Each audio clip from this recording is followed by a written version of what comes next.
que j'aime. Pas chat noir. Qui es-tu, Ladybug? Salut tout le monde, c'est Déborah et aujourd'hui, pour changer un peu, on va parler super-héros et gros budget, mais en laissant les films Marvel et DC dériver le plus loin possible dans leurs multivers respectifs. Au lieu de se pencher sur les restes fumants de la Justice League ou de ramasser des miettes d'Avengers à la balayette, on va plutôt s'intéresser à une autre licence avec des justiciers masqués et des costumes en lycra. Ce n'est ni le projet de film Invincible d'Amazon, ni la prochaine saison de The Boys, c'est Miraculous, les aventures de Ladybug et Chat Noir. Si vous avez un enfant ou deux qui traînent chez vous, il est probable que vous connaissiez déjà très bien les noms de Marinette Dupin-Cheng et d'Adrien Agreste. Auquel cas, vous savez pourquoi on a décidé de leur consacrer cette vidéo. Si au contraire c'est la première fois que vous en entendez parler ou que vous connaissez seulement de loin, c'est le moment, comme ça l'a été pour nous, de se mettre à la page parce que Miraculous, c'est pas juste un petit dessin animé qui passe depuis 2015 sur Tfou et qu'aiment bien vos neveux et vos petits cousins. C'est un véritable phénomène planétaire diffusé dans pas moins de 120 pays.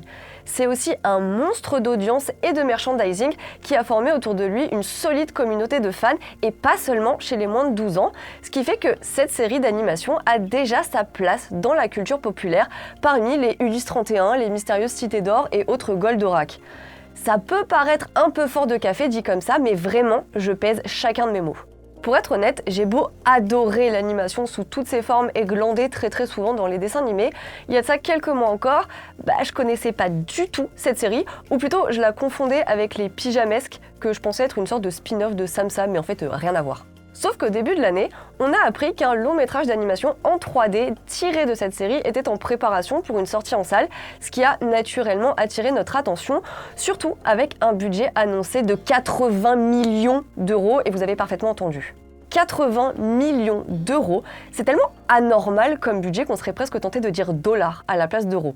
Ces frais de production sont tellement énormes que Miraculous est à ce jour le deuxième film français le plus cher de l'histoire, derrière Valérian et la Cité des Mille Planètes qui est sorti un peu avant en 2017. Ce qui fait que, par exemple, Miraculous a coûté plus cher qu'Arthur et les Minimoys 3, qui est le plus cher de la trilogie avec 69 millions d'euros de budget, mais aussi plus cher que n'importe quel Astérix et Obélix, notamment Astérix aux Jeux Olympiques qui a coûté presque 75 millions d'euros. C'est aussi plus cher que le Babylon AD de Mathieu Kassovitz ou les films Satan au Tibet et Deux frères de Jean-Jacques Hano. Et même en additionnant les budgets des 2 volets des 3 mousquetaires de Martin Bourboulon, on n'atteint toujours pas la somme de Miraculous. En plus, il faut pas oublier qu'on peut difficilement comparer Miraculous à Valérian, vu que ces deux films ne jouent pas du tout dans la même cour.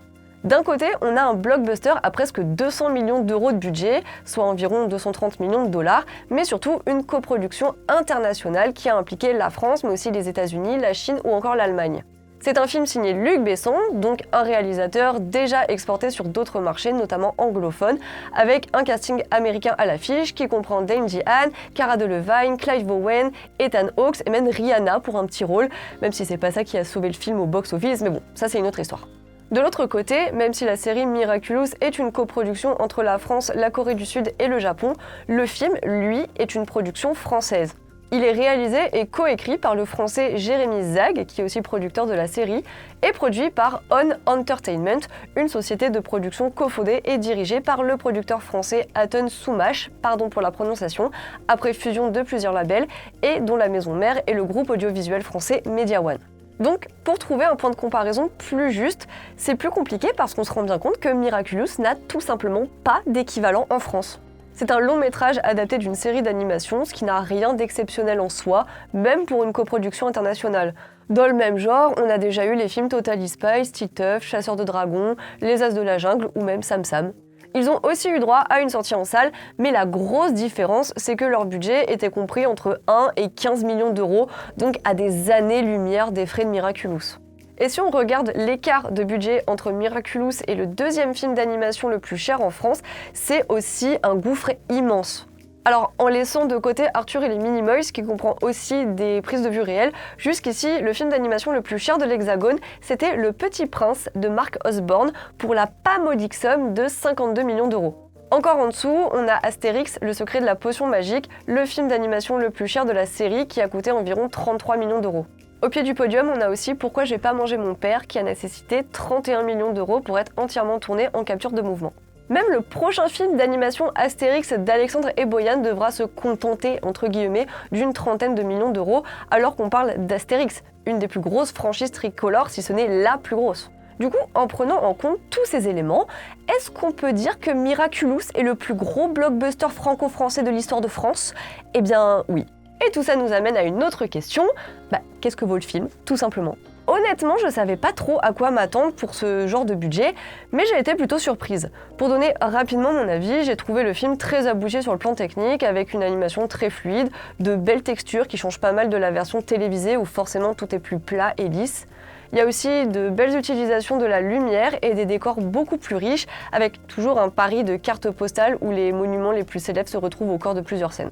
Il y a aussi de chouettes séquences d'action en termes de réalisation, comme celle où Marinette apprend à utiliser ses pouvoirs et où on a l'impression de voir une sorte de Spider-Woman traverser Paris avec ses toiles. J'ai trouvé ça plutôt cool. Pour l'histoire, quand elle n'est pas entrecoupée par une chanson insupportable, on rejoue l'origin story des deux héros qui avaient été présentés en double épisode dans la première saison. Bon, ça suit pas le canon narratif de la série parce que le film veut logiquement s'adresser au public le plus large possible. Donc, on se retrouve avec une double origin story, tout ce qu'il y a de plus classique, mais avec des personnages plutôt attachants, une histoire d'amour toute mignonne et le message habituel sur la confiance en soi et le pouvoir de l'amour. Perso, j'ai grandi avec les Wings, Doremi Magic et les Miu Miu Power. C'était ma sainte trinité à moi. Du coup, l'influence du Magical Girl mélangée au code super-héroïque, ça me parle. Ça titille quelque chose d'un peu nostalgique chez moi. Il faut reconnaître que c'est loin d'être fainéant, aussi bien le film que la série, et de toute façon je trouve ça toujours rassurant de constater qu'on continue de se casser la tête pour proposer de la qualité aux enfants et aux adolescents, même si tout n'est pas parfait. Sinon, autre question et non des moindres, est-ce que comme Astérix et Obélix l'Empire du Milieu, le film va se casser la gueule au box-office malgré son énorme budget ? Pour l'instant, on n'a pas les chiffres des avant-premières et cette vidéo a été tournée avant le démarrage du film en France, donc on ne peut faire que des suppositions. Plusieurs avant-premières ont été organisées dans toute la France dès début juin, notamment au Grand Rex à Paris. Ça n'a pas valeur de vérité générale, parce que ce qui se passe en France, c'est pas uniquement ce qui se passe à Paris, mais ça permet quand même de prendre la température, comme avec l'avant-première déserte de Shazam 2 qui annonçait clairement le beat du film. Bon, pour celle de Miraculous, je n'y étais pas, mais de ce qu'on peut voir sur les réseaux sociaux, ça avait l'air d'avoir attiré du monde, dont des cosplayers et cosplayeuses, et il y avait l'air d'avoir une très bonne ambiance et de l'excitation. Et puis, comme je le disais au début de la vidéo, Miraculous, c'est déjà une marque bien établie, ce qui aide pas mal la campagne promotionnelle. La série a débarqué en 2015 et les audiences ont explosé à partir de la saison 2. Par exemple, en avril 2021, le lancement de la saison 4 a signé un record avec presque 950 000 téléspectateurs. C'est beaucoup, mais pas tant que ça, à côté des audiences de l'épisode spécial et téléfilm Miraculous World Shanghai, la légende de Lady Dragon, qui a cumulé à 1,3 million de téléspectateurs sur TFU, sans compter les 300 000 téléspectateurs qui ont ensuite regardé le replay sur MyTF1. Là, on est déjà à la saison 5 avec une 6e en préparation, voire une 7e. En plus de ça, le film arrive après une multitude de produits dérivés, de jouets dans les Happy Meal de McDonald's, d'événements culturels en lien avec la série et même de statues de cire installées au musée Grévin, à côté de celles du Marsupilami, du Petit Nicolas, de Gaston Lagaffe ou de Titeuf. Bon, après, vu que la série se déroule à Paris, on imagine aussi que la ville en profite pour faire sa propre promotion, comme avec le spectacle musical au premier étage de la Tour Eiffel le 28 juin dernier pour promouvoir la bande originale du film. Mais plus original, Volkswagen a aussi fait un spot publicitaire pour le film parce que dedans il y a des voitures Volkswagen, dont 2 prototypes électriques qu'on aperçoit très brièvement. Donc voilà, la campagne marketing a pris les choses au sérieux et n'a pas l'air de s'être reposée sur ses acquis. Maintenant, il reste à voir si le public suivra, mais une chose est sûre, on va évidemment nous suivre le parcours du film au box-office et on vous donnera prochainement des nouvelles, certainement sur le site. Cette vidéo est terminée, mais avant de vous quitter, je vous retiens encore une demi-minute juste pour vous rappeler qu'à Écran Large, on a la chaîne YouTube et le site, mais aussi un podcast qui s'appelle La Réu d'Écran Large et dans lequel on s'investit beaucoup. Vous avez tous les liens des plateformes en description de la vidéo et pour rester dans le thème, on a récemment fait un épisode consacré aux super-héroïnes, donc n'hésitez pas à nous dire ce que vous en avez pensé. Merci et à très bientôt. Stop!